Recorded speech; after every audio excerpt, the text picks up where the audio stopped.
ខ្ញុំបាទក៏សូមគោរពជំរាបសួរក៏ដូចជាសួស្តីទៅកាន់ពុកម៉ែបងប្អូនទាំងគ្នាដែលនិយមចូលចិត្តតាមដាននៅតម្រុយវីដេអូឆ្នោតយួនប្រចាំថ្ងៃហើយក៏សូមស្វាគមន៍ពុកម៉ែបងប្អូនសាជាថ្មីសម្រាប់ការចូលមកកាន់ការឲ្យតម្រុយឆ្នោតយួន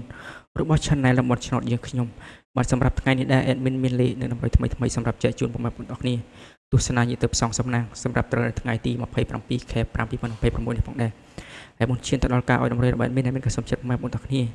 ជួយចុច like និងសញ្ញាជាវនិងចុចសញ្ញាកណ្ដឹងនៅក្រោមតម្រុយមានផងមានភាពងាយស្រួលសម្រាប់ការតាមដាននៅរឿងរបស់ admin បានជាប្រចាំថ្ងៃ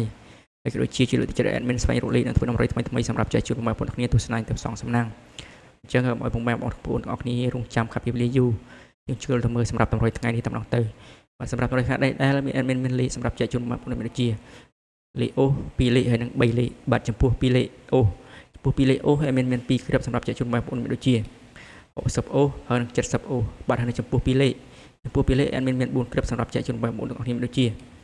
62 69 71ហើយនិង79បាទហើយចំពោះ3លេខadmin មាន2គ្រាប់សម្រាប់ចែកជូនបងប្អូនទាំងអស់គ្នាមានដូចជា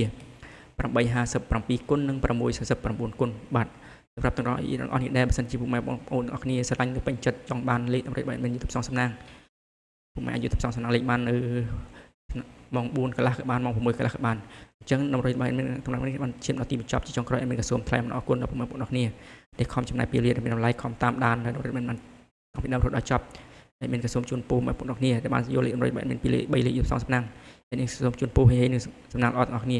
អញ្ចឹងពុកម៉ែបងប្អូនចាំជួបគ្នានៅតម្រុយថ្ងៃស្អែកជាមួយ admin ម្ដងទៀតអញ្ចឹង admin ក៏សូមគោរពនិងជម្រាបលា